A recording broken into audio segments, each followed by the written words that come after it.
Hello, friends. How are you doing? It is Wednesday, September 14th, 2022. I'm Jer Stays, and this is your Daily Detroit. We're talking sports and all things related to it with Fletcher Sharpe. How are you, sir? I'm all right. It's recovering from being told I was wrong all weekend. Yeah, we're going to get to that in a minute. Listen, even the best of us can be wrong sometimes, right? Like, this is one where I don't think you're necessarily mad that you're wrong about it. No, like I get it, and that's fine. I'm not going to be hurt if I'm wrong about something like this, but we'll get to that later. Absolutely. We're going to talk about three big topics here. First off, the Lions loss, which I kind of expected. U of M playing Hawaii. Get to a bigger thing about covering the spread and college sports. And then, of course, a ton of Detroit City FC coverage. Let's just jump into it. Same old Lions, even after the HBO special, Fletcher? The best thing you can do for a bad team is, dress it up really well. Like, you have that one friend who, no matter what, he just keeps messing up. So you're like, you know what? I'm introducing him to new people. I'm going to make him sound really exciting, and he's going to get there and he's going to screw it up. But because he sounds so exciting, we're just going to be excited and be happy for him. And that's how the Lions are. It's when Matt Patricia was the coach, they were excited for them the first year, and then they realized how bad they were, and they're like, we're bad. And then the next 2 years, they're like, we're just going to be bad. This guy's coming in there. There's no fanfare. There's no pomp. There's no let's go. It's like, this guy is here for business, and his business is not good, so we're just going to be bad. Dan Campbell's like, same team. We have a few new parts for this year, more so than last year, but the year before, the same exact team I just inherited, not good. But if I get excited about it, they'll get excited about it. And we'll be the best 3-14 team that we can be. And are you still thinking 3-14, that kind of level? Yeah. And okay, wow. And people were excited about it. I mean, heck, they got Jamal Williams. They got personalities on the team who people actually wanted to get behind. And even more so after being on HBO's Hard Knocks this offseason, where people were like, yeah, I'm really invested in this team. And people are excited. They feel the energy. They see their number one draft pick singing Michael Jackson songs in front of the other players. Everyone's getting hype about it. Eminem goes to talk to the players, and then they go out and they lose. Heartbreaking fashion, but they lose nonetheless. But people are still like, hey, you know what? I enjoy it. They fought hard. It's like, yeah, they lost, but if that makes you feel better, all right, man. If you're excited about it, it's not my money, it's not my time. I'm not going to Ford Field. But if you are happy and you're geeked up about it and you're still behind your team, great. Then they're doing their job, and that's an awesome dopamine hit for you. Happy for you. Stephen A. Smith came into town for a fundraiser for the old WGPR headquarters, which is actually the first Black-owned television station in the nation, and broadcasted from here. And then proceeded in interviews to basically say that Detroit should lose the Thanksgiving game and that nobody really cares about the Lions, which, I mean, Steven, that's what he does, right? He throws fireballs. But what are your thoughts? He's not necessarily wrong. Yeah, the Lions typically go first. They typically play early when, while you're making dinner, while you're doing whatever, getting the yams ready, getting the mac and cheese, putting the turkey in the oven, you go watch a few lines, things, whatever, then you come back, eat as the game's ending, and then after you're done eating, you're all, tryptophaned out, just relaxed, and it's like, all right, the Cowboys and whoever else come on, and they go and play, and then after that, it's, okay, who was ever left? So, yeah, I mean, I'm certain most of the country does not care about the Lions, because the Lions haven't really been relevant, save for this HBO special, that alone has catapulted them into visibility. But is that going to be a good thing if they actually end up 3-14, 4-13, whatever? They're at the bottom of the barrel. The only thing they could do that's worse is go winless, which they won't do. The league is so top heavy that the bad teams will give you a victory. They won't do that. So if they finish 3-14, 4-13. Another very jagged record like that, what's going to happen? You're going to boo them again? I mean, I thought we were eating kneecaps. Yeah, and the best way I can use this analogy is when I played in high school football, I had a game at Ford Field against Oxford, and there was a fullback for them named Zach Line. And Zach Line ended up playing in the NFL. He went to Southern Methodist University, ended up playing in the NFL for 4 or 5 years for the Minnesota Vikings. And here was a play where they gave him an outside toss. And me at 140 pounds then, I ran full speed into his hip and hit him as hard as I could and wrapped up and started trying to drag him down. And I finally pulled him down. I hit him at the 28-yard line. I pulled him down at the 15-yard line. So, like, yeah, they're hitting kneecaps, but the kneecaps are, like, busy kneeing them in the face. Yeah, sure, you might be biting it as it's knocking out part of your teeth. Yeah, you're putting the effort in, but, like, it's still an L. And while it's a close L against a team that should be somewhat decent, you still didn't win. If you're happy with just the effort, it's kind of, I guess, how I feel about the Pistons, where they're a young team. And we know they're going to be bad, but if they're exciting and you can see they're trying out there, okay, I can live with that because you can build off effort. You can't build off not giving effort. There's nowhere to go from there. So if they're giving the effort and people are happy with the effort the lines are putting out there, good for them. I'm glad you're happy, but I hope that you can bear down for another few years because, like, this team, there's like a light now where there wasn't really a light before, but it's a very faint one. 38-35 was the final score against the Eagles. Was there anything specifically that you saw positive or anything clear to you out of this first game that needs to go forward? Jared Goff is not it. Get rid of him sooner than later? We knew that already, but there's no backup now. Like, they don't have a competent backup. They're both backups they had before who weren't very competent. They're both gone. Yeah, your next draft pick should be a quarterback because this guy's proven that he is not it. I will say a positive thing for me and some other Detroiters on a personal note. Avonte Maddox, cornerback for the Eagles, got in there, 3 tackles total, 1 solo, made a few pass defenses. Avonte Maddox is a kid I coached for the Detroit Dolphins when I was a coach for Pop Warner.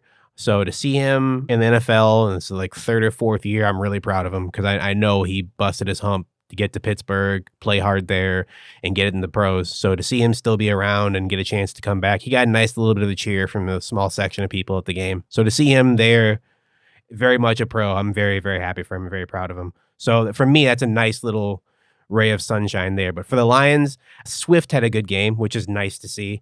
But yeah, outside of that, really, like, you can expect more games like this where it's like, effort, we're close, but we did something to lose. Hey, I can get behind rooting for everybody from Detroit. That's a good thing, and I think a very daily Detroit thing. Now, Fletcher, I wanted to talk about this Hawaii-Michigan game, 56-10. Nothing really remarkable in there unless you want to talk about the quarterbacks per se. But for me, I thought that it was kind of trash, the amount of people who were obsessed with making sure that Michigan covered that 51.5-point spread against Hawaii for betting. And I'm kind of like, this is college. At some point, you got to pull people. I think, first off, setting a 51.5 spread is crazy. But on the other hand, this is just a sign of betting permeating everything where you can't just be happy for the team. You got to sit there. And I saw the tweets where people were mad, like, you got to go hard all the way to the end. It's like, come on, man. Like, what's the difference between pro and college sports if you can't have a little bit of, like, sportsmanship or even in a pro situation? I just thought it was kind of gross. I don't like betting when it comes to college sports because it's very dangerous for me. Pro sports, you want to bet on stuff, that's totally fine. I understand. If you want to do it, sure. It's harder to rig the game professionally if you want to do it because people have massive amounts of money on the line, their own money. They have signing bonuses, they have contract stuff. You might have to find someone who, like, doesn't really do much in the game. It's why in the NBA, Tim Donaghy, the referee, he's the one who got in trouble for betting on games that he was refereeing. He didn't really disrupt the game very much. He says, quote unquote, when they ask him again, he gives very weird answers. Something very different.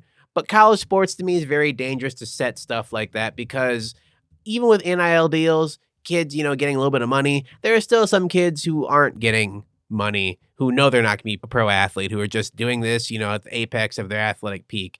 I'm not saying they all do it, but this, would help encourage them maybe to start doing some things that could make a game go one way or the other and maybe not change the outcome of the game, but maybe influence the score one way or the other. And, like, it's dangerous to me. It's very dangerous and very easy to do. So to see a line of, like, 51.5, you might, at a booster reach out and be like, hey, I'd like to have a good season, but, this game you guys are favored to lose, by 51 points. Maybe, you guys are down 50 points or something and it's late. Maybe you take a safety. Maybe a ball's thrown your way, and you bobble it so they can get an interception and run it back. You're not saying that happened, but it could. It could. And, like, versus a 3-year vet who's making maybe $1.2 million a year, he might say no versus the kid who, I'm not every single kid in college is like this, but versus a kid who has 6 siblings and, maybe a single parent, maybe he comes from not the best area. Yeah, I'll give you $20,000 if you miss these 2 free throws. Okay, sure, I can do that.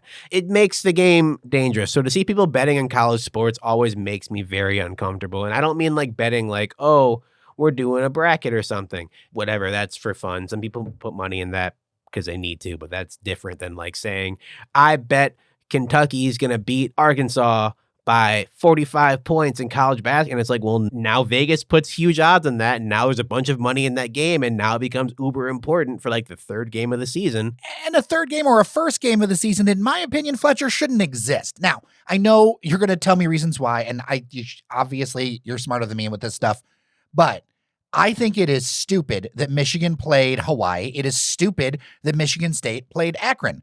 I don't want to see us play powder puff teams. And I got to hand it to Ohio State for playing Notre Dame early in the schedule.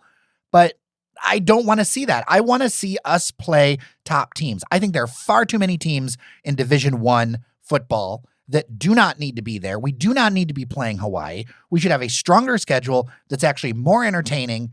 And I believe iron sharpens iron. I think these games are useless and worthless. Well, they're useful in the way that if you know you're going to beat the tar out of somebody, maybe your backup players you don't get to play very much, who might not get in the game when Michigan plays Ohio State or when Michigan State plays Wisconsin or something. It's like they might not get in this game, but if they get in the game earlier, maybe we give them a chance against Akron or against Central Michigan or against Hawaii or against Chaminade. We put them in there and it's like, okay, they get a chance to play against, some of these players who might not. This guy might be a 4-star recruit, maybe going to go play a few years in the NFL. The guy he's lining up against might be your future accountant.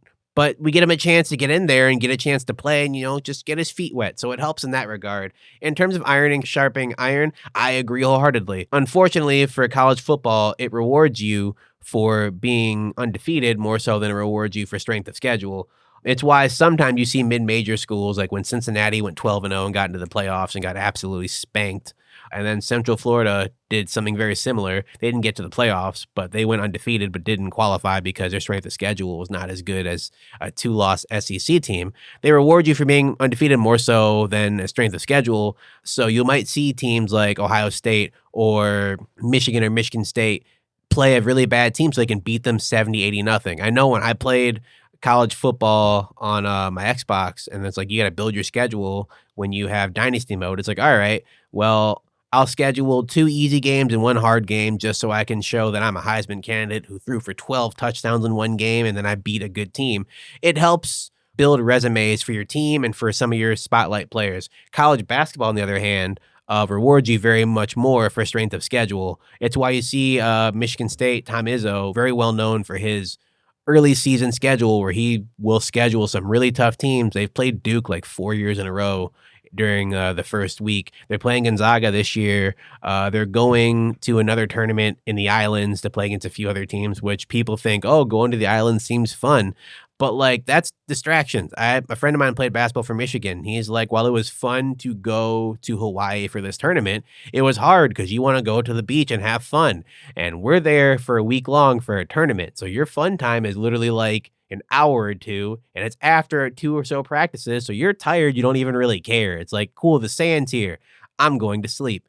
I know why, and I wish that they could do something to get rid of it. But if you don't want Alabama to get there, you got to make sure that you're undefeated. And Alabama, they don't have to worry about it because everyone loves the team. So they could literally, lose 5 games, but they'll find a way to get into the playoffs. So to beat that, you got to have 4 teams that are undefeated. So you might have a team decide to play 3 bad teams just to make sure that they look dominant. If you look dominant, they reward you for it. All right. How about this? If it's not a Power 5 team, it shouldn't count in the rankings. Yeah, then you get... I mean, you got to draw some sort of bar somewhere, or you heavily load it up with like a Big Ten schedule or something. And I get it. Unless you change the playoff schedule and the way that playoffs happen, you're not going to see major movement, right? Because in basketball, there's the NCAA tournament, so you play in, regardless of where you are, you still have to win the tournament.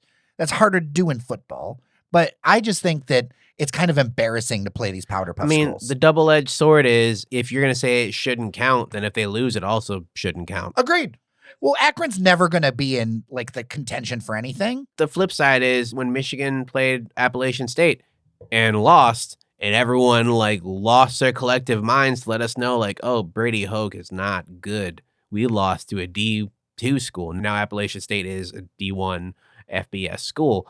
At the time, it's like, well, we paid them to come here to play. They're a really good D2 school, but like, you know, we're going to beat the crap out of them. And then they came here and they beat Michigan, and it showed like these games actually do matter. And I think that's what made some teams start to take him a bit more seriously. It's why you start seeing way more jagged scores than like keeping it close, because Michigan kept putting in, you know, other players to do something, and Appalachian State came back and made it close. And by that point, Michigan's like, we got to put our starters back in. We got to figure something out. And they just choked the game away. You'd rather see your team win 70-0 than like lose heartbreakingly to a team they have no business being in the same field with. I wish they could do more like college basketball, but that would require them to have to play more games. And I think football really should not have more than 14, 15 games in a season. All right, let's get to the heart of the matter. Detroit City FC. Let's get out of the way. You were wrong, Fletcher. And why were you wrong? That's what I want to ask. Why were you wrong? How did Detroit City FC outperform your expectations? They kind of didn't, in all honesty. Ryan Shellow got his first ever career start as a professional, not just for Detroit City or in the championship, but just period. And he got the win. There were a few shaky moments. He made a save in the second half that looked destined to go in after he made a save. It came off Neglina's foot, shot it off Ryan up, and then Neglina headed the ball over him and happened to go off post, but it was going on frame. I'm glad that they got the win. I'm glad Ryan got the win. I'm happy for him. Seeing someone get their first win after it happened, all the players walked up and they were like, all right, congrats, man, you earned it. But you could see there were moments where it was like, I've done this in practice, but like, this is not practice. In the post-game interview, he was real hyped to just be out there on the field. And I cannot tell you as a fan, 2-1, winning this, getting those 3 points makes me feel so much better about the playoff situation. I mean, it changes it a little bit. I mean, I still don't know if they're going to beat Tampa Bay, but it gives you a blueprint that they can get down and grit their teeth and withstand pressure and do something about it. Like the first time they played against Tampa Bay, they had to defend so much against all that pressure that there was no chance for them to strike. They couldn't get the ball up to get corner kicks or anything because Tampa Bay just was like, we're going to just keep throwing punches the entire game.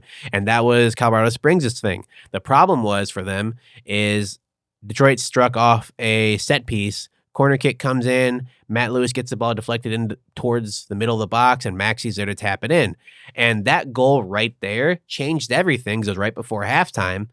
It now meant that Colorado Springs had to press more, which falls into Trevor James's strategy, which is typically like counterattack. Get the ball, maybe space him out a little bit and attack, but withstand as much pressure as possible. And they did that because Colorado Springs completed 584 passes to Detroit's 176. I know a lot of the passes were like sideways and backwards, whatever, but that's still an insane amount of passes to complete without like someone just stepping in and saying, okay, I'm taking the ball. So it shows how long that they had the ball away from Detroit. But yeah, just to see the pressure Colorado Springs put on there and for Detroit to withstand it and actually get chances to get the ball forward, especially the second goal where Hoppenot got a ball, crossed it in, and it was on the line of being legal. Pick play by Connor Rutz to crash the box and keep the defender away from Deklan Wynne, who slotted the ball home. At that point, I won't say it broke Colorado's spirit, but it meant now like we have to be careful pressing up because if you press up too much, it leaves gaps of space behind you to be exploited. And they were not used to having to attack like desperately. Their attack's always been fluid and interwoven and quick and striking, but never been like we have to get this goal because now we're trailing and we need to catch up. It's always been we can make the first punch and just keep throwing punches, but now it's like we're throwing punches because we might get knocked out. I loved watching that offensive production. The Maxi goal was pretty. What I liked about the Hoppenot goal is that it was him actually doing his job. Like he actually was able to do his job, set it up, and somebody get in the net because he's a setup guy. And it was great to see him work in his element and do that right, as opposed to what I feel with a lot of the season is he's running his tail off, but he's not able to get to anybody. And to watch that connect was beautiful. Yeah, he's now currently tied for second in the league in assists with 9, which is an amazing thing when you think about it because Detroit is like, I won't say bottom of the league in chances created, but like they're middle bottom-ish of the league. So to have one of the league's leading assist makers is honestly surprising, especially when you look at the chances they were going to be able to create, because they didn't really have many, because, again, Colorado Rapids kept the pressure on. There were a few times, I know Haji Berry had a shot in the box that no one moved because everyone's like, that's going in the top corner. And it just so happened to just miss the outside of the post. But yeah, they had a bunch of those chances to create, and Detroit really had like 4 or 5, and they happened to capitalize on 2 of them.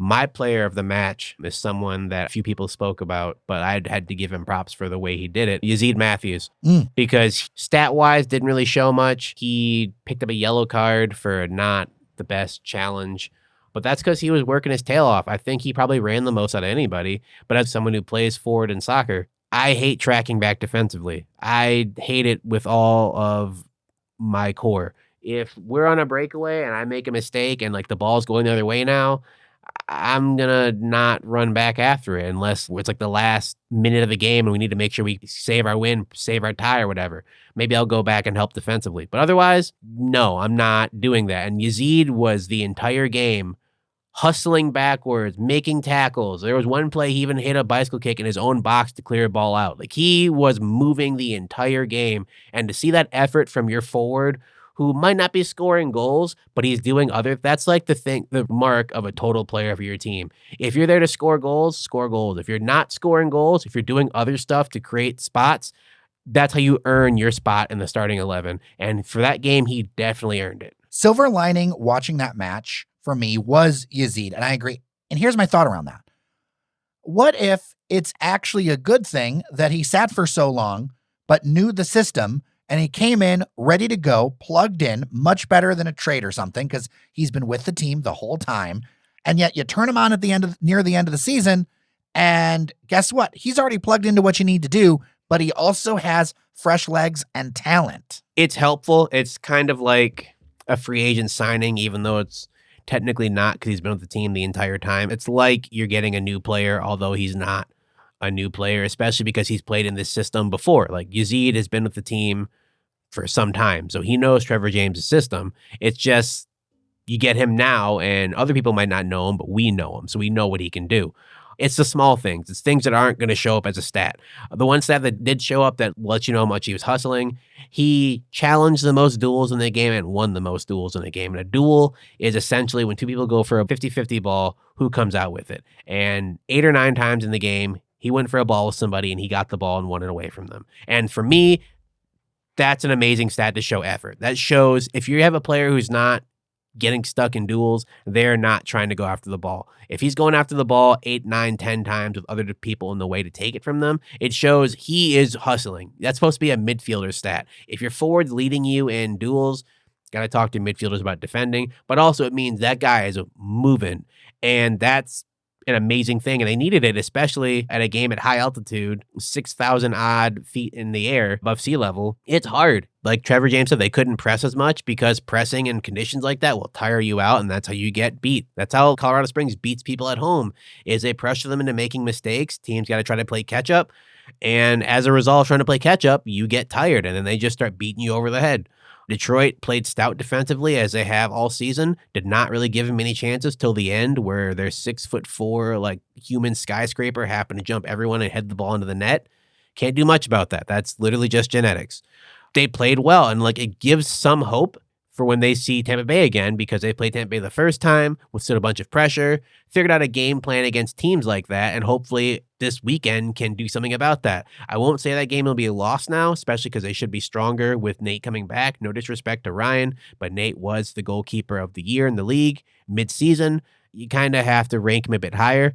I'm still worried because Tampa Bay is still the team that they throw punches wildly. It's like when you're about to go fight some kid and all he does is just button mash in a video game. He's just boop, boop, boop, boop, boop, boop, boop. That's Tampa Bay's attack. It's, okay, who's got it? Go forward. Who's got the ball? Go forward. Who's got it? A winger? Go forward. Just keep attacking them, keep pressing them, keep doing whatever you need to do.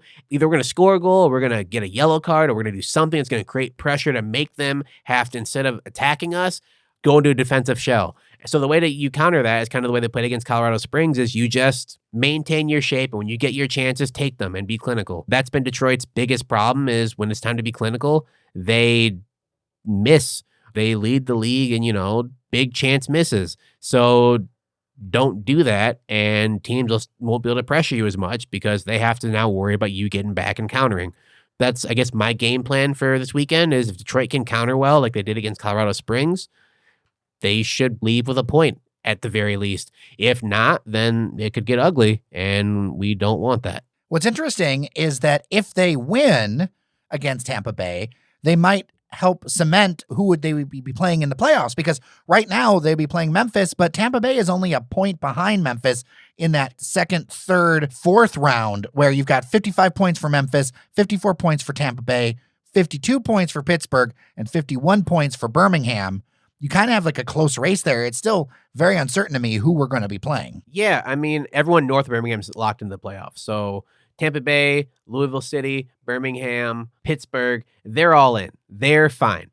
Looking like they'll be in the playoffs, most likely, Miami and Detroit, and you have Tulsa right behind them who just keep shooting themselves in the foot. It's a matter of math at this point. You and I were talking offline. You were saying that it's just 2 points for Detroit to clinch a playoff berth. That can happen a lot of ways with this schedule. Couple of draws, a win, that kind of thing. If Detroit can get a point from Tampa Bay and then beat Tulsa when Tulsa comes to Keyworth, Tulsa's not making the playoffs. Just statistically, they cannot make the playoffs at that point. Detroit also has a game in hand on both those teams, so they have an extra game to play. So there's a chance Detroit could even catch Miami even before they play their last game at Keyworth, and then that game will really mean something. It means something already because they're close, but it could definitely mean a lot more. So yeah, there's a chance, small chance, very, very, very small chance. Detroit has a chance to maybe move into, maybe fifth, maybe fourth. Not likely.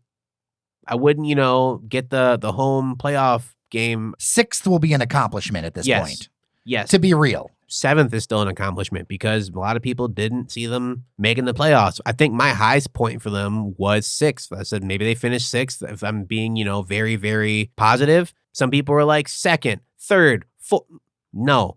But I expected them to probably be where Tulsa was this year. We're having a good year, getting close to the playoffs. Probably don't make it, but we're here. They're exceeding expectations and they're playing really well. And, fans should be proud of it. 2 quick things before I let you go. I think we would be remiss if we didn't talk about Deklan Wynne really quick, getting selected for the New Zealand national team. That's quite an honor, man. Yeah, he's potentially earned his 15th and 16th caps for the All Whites of New Zealand. Pretty big thing. New Zealand is the Oceania Football Conference champion. It's essentially what CONCACAF is to the U.S. Unfortunately for them, they will not be going to the World Cup because since Oceania OFC is small, their winner had to play against the 4th place team in CONCACAF, which was Costa Rica. And Costa Rica beat New Zealand, I think 1-0 twice. So while they are champions, will be watching the games in Qatar from their couches or whatever they call them in New Zealand. You turn on FIFA and you pick New Zealand's team and it's like, there's our guy right there. Maybe he's not starting, but he's on the bench. There's our guy. There's a picture of him. There's his club. That's amazing. That is someone I can go watch this weekend. So to see that actually happen with players who wear the crest that you love and the jersey you love and just see them at your home, it's an amazing thing, and it shows the growth of this club from 10, 12 years ago because no one would have imagined that they'd have players playing internationally in tournaments or in games like this. It's also a big game for New Zealand because it is their 100th anniversary of their match against their biggest rival, the Socceroos of Australia.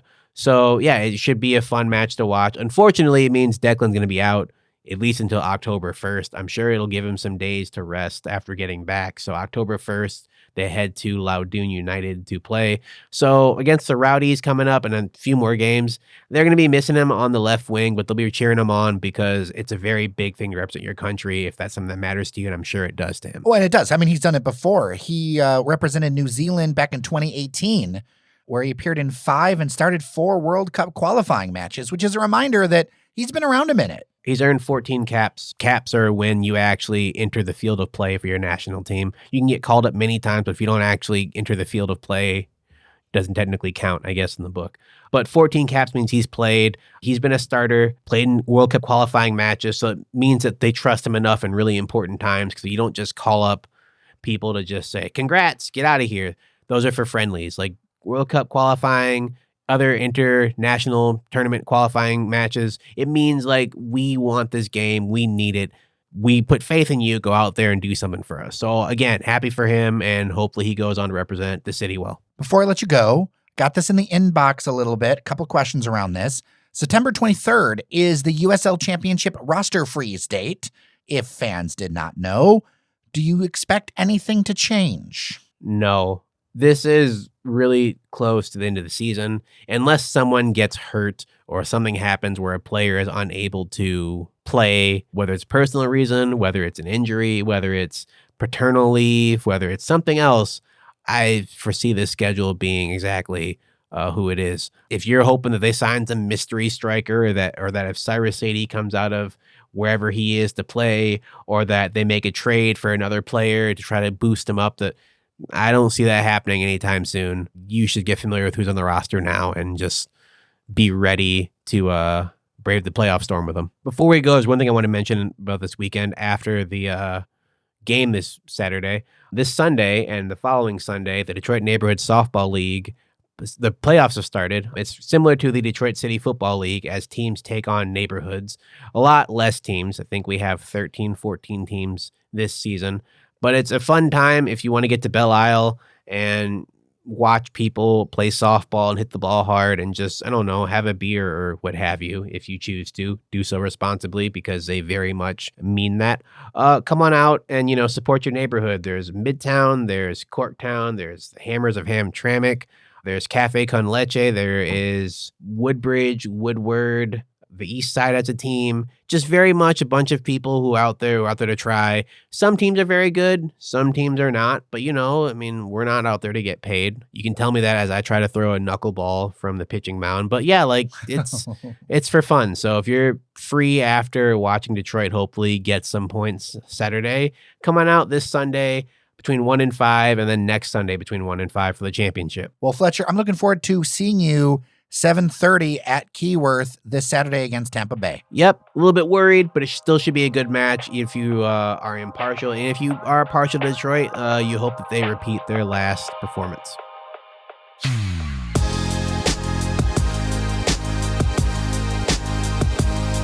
With that, I'm Jer Stays. Thank you so much for listening. If you haven't already, drop a 5-star review in your podcast app of choice. Remember that you are somebody, and we'll see you around Detroit.